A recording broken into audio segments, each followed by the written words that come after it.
అది హైదరాబాద్ మహానగరం. ఓటు హక్కు వినియోగించుకునే వయసు వచ్చి 8 సంవత్సరాలు దాటినా కూడా ఒక్కసారి కూడా ఓటు హక్కు వినియోగించుకుని మన హీరో కథే ఈ షార్ట్ ఫిలిం. ఇన్నాళ్ళు ఒక్కసారి కూడా ఓటు హక్కు వినియోగించుకొని మన హీరో ఈసారి ఓటు వేయాలని డిసైడ్ అయ్యాడు. ఇప్పుడే ఎందుకు డిసైడ్ అయ్యాడు, దాన్ని ఇన్స్పైర్ చేసిన కారణాలేంటి, ఇలాంటి డౌట్లు మీకు వస్తాయని నాకు తెలుసు. అందుకే ఎలా ఇన్స్పైర్ అయ్యాడో చూపించడం మన స్టోరీ కాదు. ఒక్కసారి ఓటేయాలని డిసైడ్ అయిన మన హీరో బుర్రలో ఎన్నో ఆలోచనలు. పార్టీలు చూస్తే బోలెడు, చీచీ పార్టీ, కొయ్ పార్టీ, తూతూ పార్టీ, ఇవన్నీ కాక పుస్ పార్టీ, తుస్ పార్టీ, ఇవన్నీ కాక స్వతంత్ర అభ్యర్థులు. ఇలా ఇంతమందిలో ఎవరికి ఓటేయాలో డిసైడ్ అవ్వక మన హీరో జుట్టు పీక్కుంటూనే ఎలక్షన్ల ముందు రోజు కూడా వచ్చేసింది. ఆ ఎలక్షన్ల ముందు రోజు ఆఫీస్కు వెళ్ళిన తర్వాత మన హీరో ఏం చేశాడు, ఆ ఆఫీస్లో ఏం జరిగింది, ఆ రోజు రాత్రి ఏం ఆలోచించాడు, మరుసటి రోజు పొద్దునకు ఎవరికి ఓటేయాలని డిసైడ్ అయ్యాడు, అవన్నీ కలిపితేనే ఈ షార్ట్ ఫిలిం ఓటుకి దారేది. ల్యాప్టాప్ ముందు సంతోషం నిండి సహనం పోయి బాధతో పోట్లాడుతూ కొంచెం చిరాగ్గా కనిపిస్తున్నాడే, ఇతనే నేను చెప్పిన మన హీరో. పేరు చందు. అరుణ్ మేనేజర్ గారు ఎక్కడ? మెయిల్ పంపించాలి, డౌట్స్ ఉన్నాయి. తెలీదా మీకు? ఎలక్షన్స్ కదా, మేనేజర్ గారు ఆఫ్, ఊరెళ్ళారు. అవునా? మేనేజర్ రాలేదా? ఏంటి, మేనేజర్ రాలేదా? అయితే నేను నా రాజాకి కాల్ చేసుకుంటా.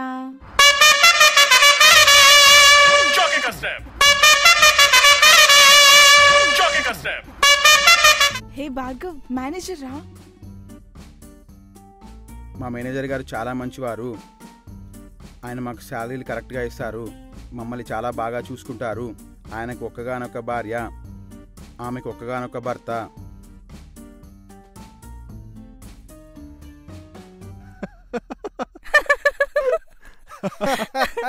మేనేజర్ రాలేదురా పిచ్చోడా. ఏంది, మేనేజర్ రాలేదా? అయితే మీరు రండి. Director song వేసుకోమ్మా.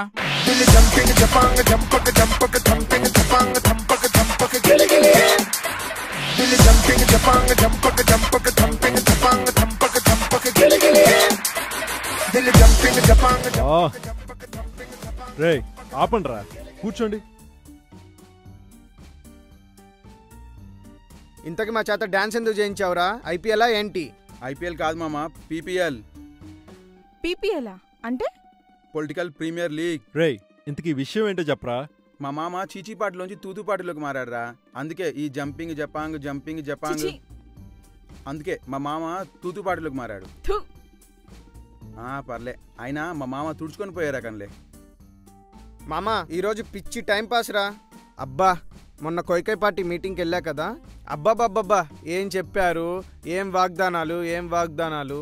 ఆ వాగ్దానాలకే నేను ఫ్లాట్ అయిపోయా. నా ఓటు కొయ్కై పార్టీకే, తప్పదు. ఏరా మీరు వింటారా? వాళ్ళంతగా ఏం చెప్పారా? రికార్డ్ చేసి తెచ్చా, వినండిరా. యూత్కి బూత్ ఫ్రీ. బూత్ అంటే ఆ బూత్ కాదు తమ్మి, టెలిఫోన్ బూతు. టాపప్ లేవు, రీఛార్జులు లేవు, కిలోమీటర్కి ఒక బూత్ చొప్పున అమ్మాయిలు అబ్బాయిలు ఫ్రీగా మాట్లాడుకోండి. బూతులు మాట్లాడుకోండి, ఎంజాయ్ చేయండి. సారీ తమ్మి, బూతులో మాట్లాడుకోండి, ఎంజాయ్ చేయండి. సునామీ సృష్టించైనా సముద్రం తెప్పిస్తా మహానగరానికి. బీచ్ స్పాట్లు మీకోసం అరేంజ్ చేయిస్తా. కొయ్ పార్టీకే మనం ఓటేయాలి. ఓటేసిన ప్రతి ఒక్కరికి తినడానికి బిర్యానీ ఫ్రీ, తాగడానికి మందు ఫ్రీ, తిరగడానికి పెట్రోల్ ఫ్రీ, స్మార్ట్ ఫోన్ వాడే వాళ్ళకు వైఫై ఫ్రీ, ఎఫ్బి ట్విట్టర్లో ప్రచారం చేసిన వాళ్ళకి మల్టీప్లెక్స్ టికెట్స్ ఫ్రీ. ఫ్రీగా ఓటేయ్, ఫ్రీగా బతుకు, ఇదే మన నినాదం. జై కొయ్ పార్టీ. అసలు ఈ రాజకీయాలంటేనే విరక్తి కలుగుతుందిరా. ప్రతి రాజకీయ నాయకుడు మాకు ఓటేయండి అంటారా గాని రై ఒక్క నాయకుడైనా సమస్యను పరిష్కరించాడరా? అవునరా, ఒక్క సమస్యను పరిష్కరించారా ఈ పొలిటీషియన్స్? ఏ సమస్య, ఏ పరిష్కారం రా? రోజు పెరుగుతున్న ఈ జనాభాని ఏ ఒక్క పొలిటీషియన్ అని ఆపడరా ఇప్పటి వరకు? దేశ జనాభా పెరగడానికి పొలిటీషియన్స్ కి సంబంధం ఏంట్రా? కదా,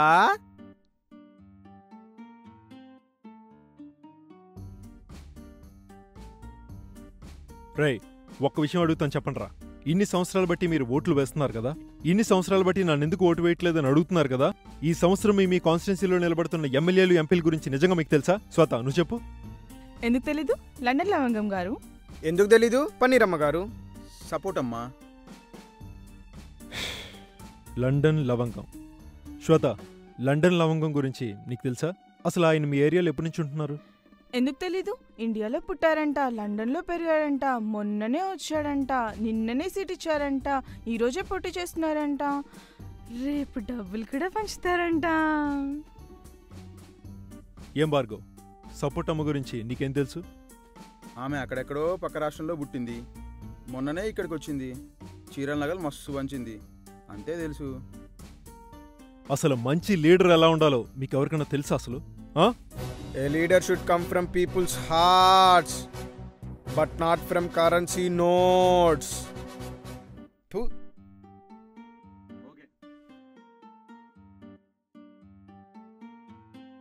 పన్నీరమ్మ గురించి నీకు నిజంగా తెలుసమని? అమ్మ తోడు భయ్యా, తన ఊరు గురించి కానీ తన బయోడేటా గురించి కానీ అస్సలు తెలియదు భయ్యా. అంతెందుకు, తన పేరు వింటాం ఇదే ఫస్ట్ టైం భయ్యా. బాగుందిరా, చాలా బాగుంది. ఇన్నాళ్ళు బట్టి ఓట్లేస్తున్నారు, కానీ ఎవరేంటో తెలీదు. రే భార్గవ్, ఒకటి అడుగుతాను చెప్తావా? మన వాళ్ళు వెళ్ళి పక్క ఆఫీస్ వాళ్ళని హెల్ప్ అడిగితే చేస్తారా? వాళ్ళేం చేస్తారా? మనం వాళ్ళకి ఏమైనా చేసామా ఏంటి? చెయ్యరు. కానీ మన ఊరు వాడు కాదు, మన ఏరియా వాడు కాదు, మన రాష్ట్రం వాడు కాదు, అలాంటి వాడిని తీసుకొచ్చి మన కాన్స్టిట్యున్సీలో పోటీ చేస్తే మనం వాడిని గెలిపిస్తున్నాం. 5 సంవత్సరాలు మన భవిష్యత్తుని, మన జీవితాన్ని వాళ్ళ చేతుల్లో పెడుతున్నాం. అంత పిచ్చిగా ఎలారా ఓట్లేస్తారు వాళ్ళకి? అలా ఎలారా నమ్ముతారు? వాళ్ళనెవర్రా నమ్మేది? పార్టీని నమ్మాం, ఓటేస్తాం. ఎరా, పార్టీలు, పార్టీ సిద్ధాంతాలు నచ్చితే సరిపోతుందా? నిలబడే నాయకుడు రౌడీ అయినా గూండా అయినా మనకు పర్వాలేదా? రై, ఒక విషయం అడుగుతాను చెప్పండిరా. మన దేశంలో గానీ మన రాష్ట్రంలో గానీ ఏ నాయకుడైనా ఎక్కడి నుంచైనా పోటీ చేయొచ్చు, కానీ మనం మాత్రం మన ఏరియాలోనే, మన కాన్స్టిట్యున్సీలో మాత్రమే ఓటేయాలి. ఏ పక్క రాష్ట్రంలో నాయకులు నచ్చితే మనం అక్కడికి వెళ్ళి ఓటేసే హక్కు మనకి లేదా? అది కుదరదా? ఎందుకు జరగదు? అదెలా కుదురుతుందిరా? ఎందుకు కుదరదురా? ఒక నాయకుడికి ఎక్కడి నుంచైనా పోటీ చేసే హక్కు ఉన్నప్పుడు, నాకు నచ్చిన నాయకుడు ఇక్కడ లేనప్పుడు, పక్క రాష్ట్రంలో ఉన్నప్పుడు అక్కడికి వెళ్ళి ఎందుకు ఓటేయకూడదు? ఒక నాయకుడికి ఏ రాష్ట్రం నుంచైనా ఎక్కడి నుంచైనా పోటీ చేసే హక్కు ఉన్నప్పుడు, ఒక భారతీయ పౌరుడిగా ఎక్కడికైనా వెళ్ళి ఓటేసే హక్కు నాకు కూడా కావాలి. ఆ హక్కు ఎందుకు లేదురా? ఎందుకు లేదు? నువ్వు చెప్పిన పాయింట్ చాలా బాగుందిరా, కానీ దాన్ని ఇంప్లిమెంట్ చేయడం చాలా కష్టం రా. ఈసారికి మాత్రం తుదుపాటికి ఓటేయరా, కావాలంటే ఇంకో 1000 ఎక్స్ట్రా ఇప్పిస్తారా నీకు? చూడు చందు, నీ పిచ్చిగాని నువ్వొక్కడివి ఓటైనంత మాత్రాన ఒరిగేదేం లేదక్కడ. రాజకీయ నాయకులు గెలిచేవాళ్ళు గెలుస్తూనే ఉన్నారు, ఓడిపోయేవాళ్ళు ఓడిపోతూనే ఉన్నారు.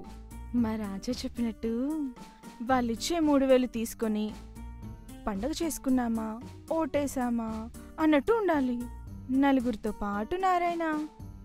వాడు ఓటుకి నీకు ఎంత ఇస్తున్నాడు అంటున్నావు? 3000. వాళ్ళిచ్చే 3000తో 5 సంవత్సరాలు మనందరి నెత్తి మీద కూర్చుంటున్నారు. ఆ విషయం మీకు అర్థమవుతుందా? 5 సంవత్సరాలంటే ఎన్ని రోజులురా?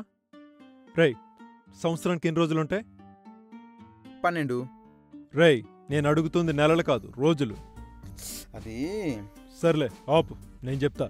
మొత్తంగా 5 సంవత్సరాలకు మనకు 1825 రోజులు వస్తుంది. అంటే 3000 డివైడెడ్ బై 1825 అంటే ఎంత? ₹64. ఏది? ₹64కి ఒక రోజుకి మనం అమ్ముడుపోతున్నాం అనమాట. ఎరా, మనం ట్రాఫిక్ సిగ్నల్ దగ్గర నిల్చుంటే పక్క నుంచి ఒక ముస్టాడు వస్తే వాడికి రూపాయి వస్తే వాడే తీసుకోడు. అలాంటిది ఒక రూపాయికో 10 రూపాయికో మనల్ని మనం తాకట్టు పెట్టుకుని మన ఆత్మాభిమానాన్ని అమ్ముకుంటున్నాం. మీరు రూపాయికో 10 రూపాయికో అమ్ముడుపోతారేమో కానీ నేను నా ఆత్మాభిమానాన్ని వదులుకొని ఎవరికి ఓటు దలుచుకోలేదు. అందుకే ఇన్ని రోజులు బట్టి ఓటు వేయలేదు.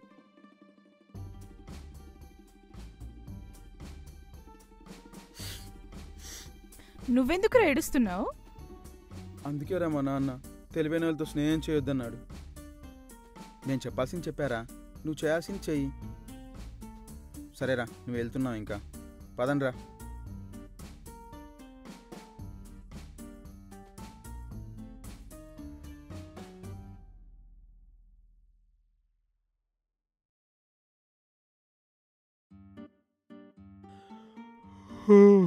ఇంకేం లేవురా, అంత మామూలే. సరే, లేట్ ఎందుగా, పడుకుంటా.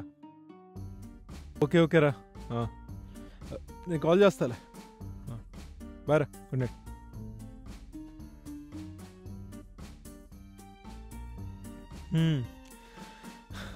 ఫస్ట్ టైం ఓటేస్తున్నందుకు ఎక్సైట్ అవుతున్నాను. ఎవరికి ఓటేయాలో క్లారిటీ లేక బాధపడుతున్నానో ఏం అర్థం కావటం లేదు. ఈ ఒక్క నైట్ గడిస్తే చాలు, రేపటితో ఏదో టెన్షన్ వదిలిపోతుంది.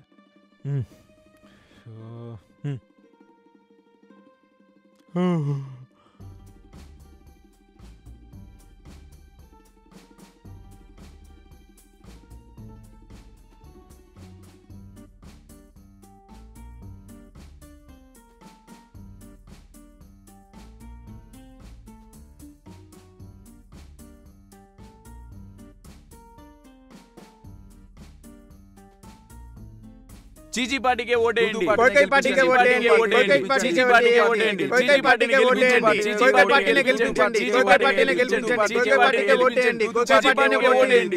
కోకై పార్టీని గెలిపించండి. కోకై పార్టీకే ఓటేయండి.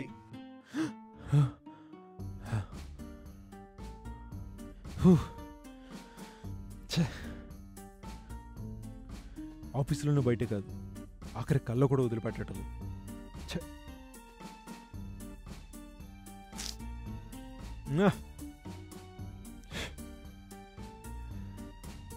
మంచి నిద్రంతా పోయింది.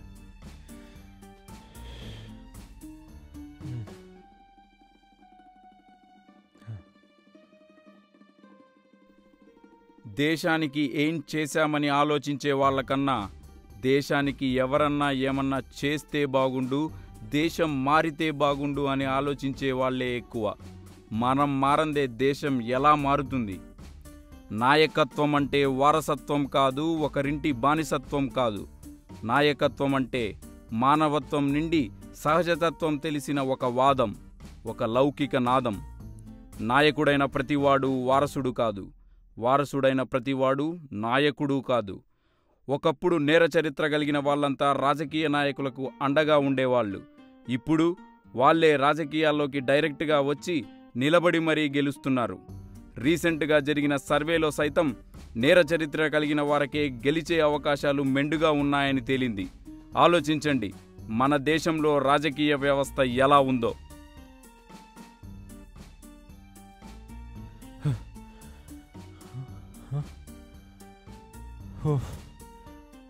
కళ ప్రజలకు మంచి చేద్దామని, దేశాన్ని మారుస్తామని, దేశ ప్రగతికి పాటుపడదామని ఏ నాయకులు రాజకీయాల్లోకి రావడం లేదు. 10 కోట్లు ఎలక్షన్లో ఖర్చు పెట్టిన నాయకుడు ఆ 10 కోట్లను 1000 కోట్లుగా మార్చుకున్న తీరును చూసి ఏ బిజినెస్లోనూ ఇంత మనీ రాదని, రాజకీయాలైతే పదవికి పదవి, డబ్బుకి డబ్బు, పెత్తనానికి పెత్తనం నిండుగా మెండుగా ఉంటాయని, దీన్ని మించిన బిజినెస్ ఎక్కడా లేదని 100 కోట్లు సైతం ఎలక్షన్లో ఖర్చు పెట్టడానికి వెనకాడడం లేదు.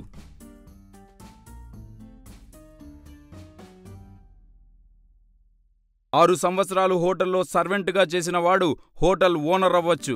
కాలేజీలో 4 సంవత్సరాలు బీటెక్ చేసిన వాడు కాలేజీ లెక్చరర్ అవ్వచ్చు. మరి 10-15 సంవత్సరాలుగా జెండాలు మోస్తున్న మీరు ఎజెండాలు రాసే నాయకులు అవ్వకూడదా?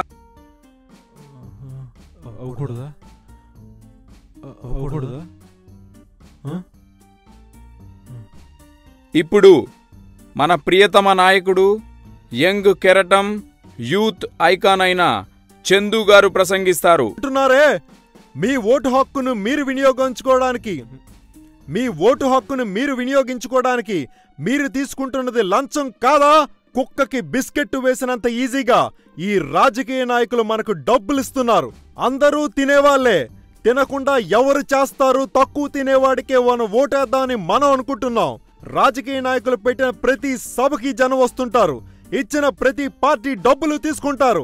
కానీ పోలింగ్ బూత్లోకి వెళ్లేంత వరకు తెలీదు ఎవరు ఎవరికి ఓటు వేస్తున్నారో.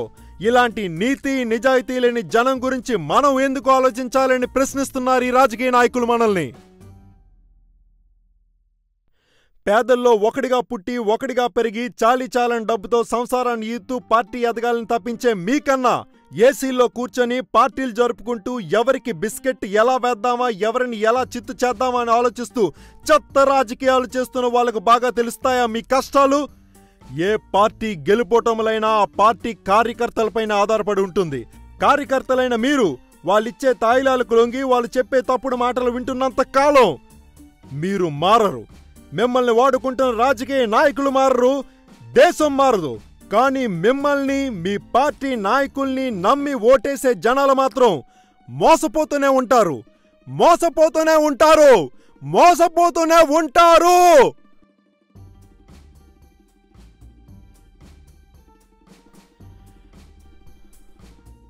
అవును కదా. అయినా కార్యకర్తలు అలా తిట్టాను, వాళ్ళు ఏమైనా అనుకుంటారేమో. అయినా నా కల కదా, ఎవరి కల వాళ్ళ ఇష్టం. అయినా ఎవడు పట్టించుకుంటాడులే. ఒకప్పుడు ఓటు వేయకుండా ఉన్నంతకాలం ఏ బాదరబందీ లేకుండా బిందాస్గా ఉన్నాను. మొట్టమొదటిసారి ఓటు వేద్దాం అనుకున్న పాపానికి ఇదిగో ఇన్ని పాటలు పడాల్సి వస్తుంది. తినమ్మ జీవితం.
మన హీరో ఎవరికి ఓటేస్తున్నాడో అది అనవసరం.